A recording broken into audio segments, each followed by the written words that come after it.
¿Alguna vez te has preguntado por qué algunas personas prefieren aprender con mapas mentales mientras que otras personas pueden retener o captar mejor la información escuchando? Hola docentes y padres de familia, bienvenidos a este podcast educativo en el que abordaré un tema súper importante y clave en el ámbito de la educación, sobre todo para nosotros como docentes en nuestras aulas de clase. Hablo entonces de los ritmos y estilos de aprendizaje. Pues para esta respuesta inicial es importante mencionar que esto no pasa por casualidad, se debe a la diversidad en cómo procesamos la información, es decir, a cómo cada persona puede leer, entender e interiorizar la información. Recordemos que no todo el mundo adquiere o puede aprender un contenido, una información o interiorizarlo al mismo ritmo que todos. Algunos se demoran más, algunos menos. Todo esto se debe a la diversidad, a las diferentes formas de aprender. Me parece un tema fundamental porque esto nos permite entender el proceso de enseñanza y aprendizaje y a la misma vez nos permite potenciar esos aprendizajes y en esa medida estamos apuntando a una calidad educativa en nuestros estudiantes. Para ello abordaré la discusión desde mi experiencia, desde cómo he vivido este aspecto de estilos de aprendizaje en las aulas de clase y por supuesto al mismo tiempo basándome en los aportes que hacen los autores de los textos sobre estilos de aprendizaje y el análisis de modelos de estilos de aprendizaje.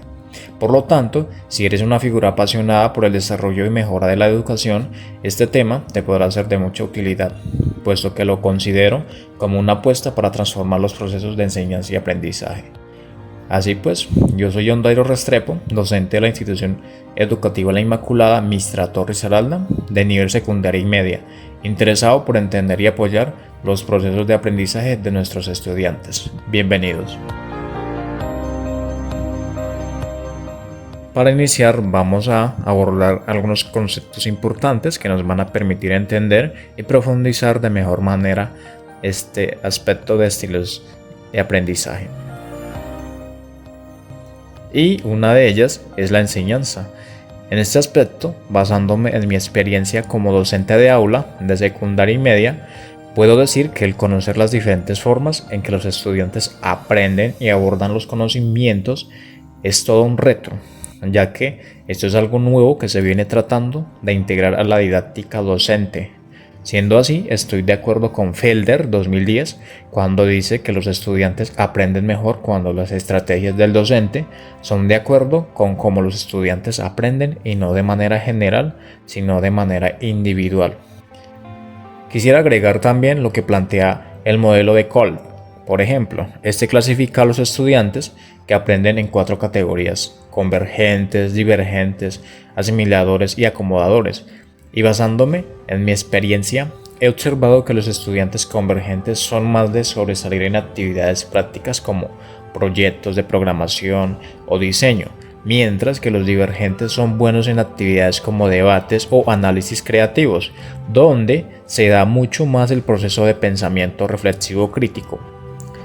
Y teniendo en cuenta lo que hemos abordado hasta aquí, es donde entra la adaptación pedagógica, es decir, cómo hago yo como docente para que lo que voy a enseñar y cómo lo voy a hacer tenga coherencia con cómo el estudiante aprende y lo que le interesa. Pues según Alania Beltrán, reconocer estos estilos de aprendizaje nos ayuda y permite que podamos rediseñar nuestras estrategias, modificar ciertas metodologías que no van concorde al contexto del estudiante, porque realmente hay que tener en cuenta muchos aspectos. En mi caso, uso una combinación de explicaciones visuales, ejercicios auditivos y trabajos colaborativos, actividades basadas en resolución de problemas, entre otros. Esto con la finalidad de poder llegar a diferentes tipos de estudiantes. Otro concepto que debemos entender en este punto es el aprendizaje. Entonces, es importante que nos preguntemos qué significa aprender realmente. Para este punto, el autor Silva Sprock dice que aprender no es solo adquirir información, sino procesarla y adaptarla a nuestro entorno. Entonces hay una relación entre lo que yo sé de manera teórica y cómo yo conecto eso con la realidad, con mis actividades diarias, cómo lo llevo a la práctica. porque esto hace que el aprendizaje sea significativo. Y me parece interesante mencionar lo que hace referencia a un conferencista en un video titulado Individualicemos el aprendizaje para aprender mejor, en el que a partir de un experimento se comprobó que las personas que habían conectado lo aprendido de manera teórica con actividades recordaban 52% más de lo que habían estudiado y habían requerido menos tiempo de estudio. Y esto básicamente está conectado con los estilos de aprendizaje y modelos como el que Gartner plantea, donde propone las inteligencias múltiples como lingüística, lógico-matemática, espacial, musical y entre otros. Por ejemplo, en un aula de clases, los estudiantes tienen una mezcla de estas inteligencias. Obviamente hay algunas inteligencias más dominantes, por lo tanto algunos aprenden mejor resolviendo problemas matemáticos, mientras que otros necesitan interpretar gráficos, algunos leyendo, escuchando música para concentrarse. Por ejemplo, un ejemplo práctico de mi experiencia es al enseñar ejercicios matemáticos a través de ciertas aplicaciones móviles. El proceso de aprender los procesos de ciertas operaciones matemáticas como suma, multiplicación o división se agilizan más que cuando solo se explica en el tablero, y así otros temas, ya que al integrar nuevas formas de enseñar, en este caso al utilizar o implementar las herramientas que la tecnología nos posibilita, el aprendizaje para ellos se hace más dinámico, les muestra otro espacio, otras maneras, y en esa medida ellos tienden a ser más participativos. Entonces, cuando hablamos del aprendizaje, somos conscientes de que cada estudiante tiene su propio proceso particular de aprender y aplicar el conocimiento. Obviamente, no hay que olvidar que el éxito de esto no solo depende de su capacidad cognitiva, de las competencias que tenga hasta el momento, sino que también influye en gran medida el interés, la motivación que el estudiante tenga o el interés que el medio o los docentes puedan despertar en él. En este caso, es importante que seamos conscientes que por muchas metodologías que tengamos o cambios que hagamos en nuestra práctica docente, si el estudiante no tiene ese interés por aprender esto, es muy complejo. Y se ha visto mucho en nuestra práctica docente de la actualidad. Se ha dado el caso de que el docente planea o plantea diferentes metodologías, sin embargo el estudiante no demuestra ese interés. Por otro lado, puede ser que esta falta de motivación esté dado a la enseñanza tradicional, o sea la razón, donde el estudiante ya ve como un proceso aburrido las metodologías tradicionales. El último concepto que tenemos que entender es la metacognición. Básicamente, la metacognición se entiende como la capacidad de pensar sobre cómo aprendemos, cómo yo aprendo. Es autoconocimiento de mis procesos mentales, donde soy consciente de cuáles son las formas que son más pertinentes para mí, cómo aprendo rápido, cómo es más fácil.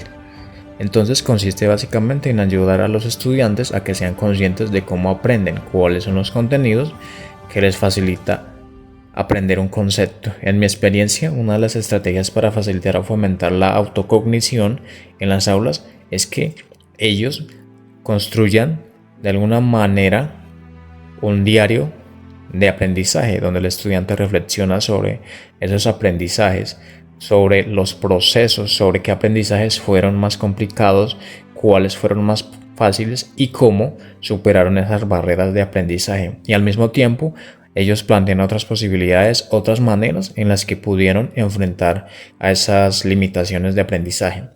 Hacer esto no solo mejora la autoconciencia, sino que también al docente le amplía el panorama para que pueda entender y profundizar, para que así pueda ajustar sus métodos de enseñanza. Además, si enseñamos esto a los estudiantes, a que se conozcan a ellos mismos, el cómo aprenden, ellos van a ser capaces de establecer metas claras y monitorear su progreso, para que en esa medida ellos puedan ser independientes en sus procesos de aprendizaje. Para terminar, conocer los ritmos y las formas de aprender de nuestros estudiantes nos ayuda a que como docentes seamos conscientes de crear espacios acogedores y de buen aprendizaje. No solo eso, adaptar nuestras metodologías, buscar diferentes formas de enseñar, de evaluar, de retroalimentar, etc. Se habla mucho entonces de que la educación debe adaptarse y corresponder a las necesidades individuales, los intereses, atender a los estilos de aprendizajes personales y promover la autoconciencia e, importante, la autonomía obviamente. Lo que debemos buscar como docentes y padres de familia es ayudar a nuestros hijos y a cada estudiante a enfocar y desarrollar sus habilidades que quizás aún no son conscientes. No importa si su ritmo es rápido o lento, lo importante es que el estudiante en este proceso de enseñanza-aprendizaje se sienta acompañado y de alguna manera cómodo y motivado por aprender, ya que esta es posible simplemente en la medida en que los docentes nos preocupemos por el proceso de cada estudiante. Siendo así, espero que este podcast los haga reflexionar acerca de las prácticas pedagógicas que ejercemos en las aulas de clase, porque puede darse el caso de que no nos hayamos dado la oportunidad de una reflexión que tal vez pueda ayudarnos a mejorar como docentes, como aumentar el aspecto académico de los estudiantes. Y recordar siempre que cada estudiante es único, queda en nosotros aprender tanto de ellos como ellos de nosotros. Hasta la próxima.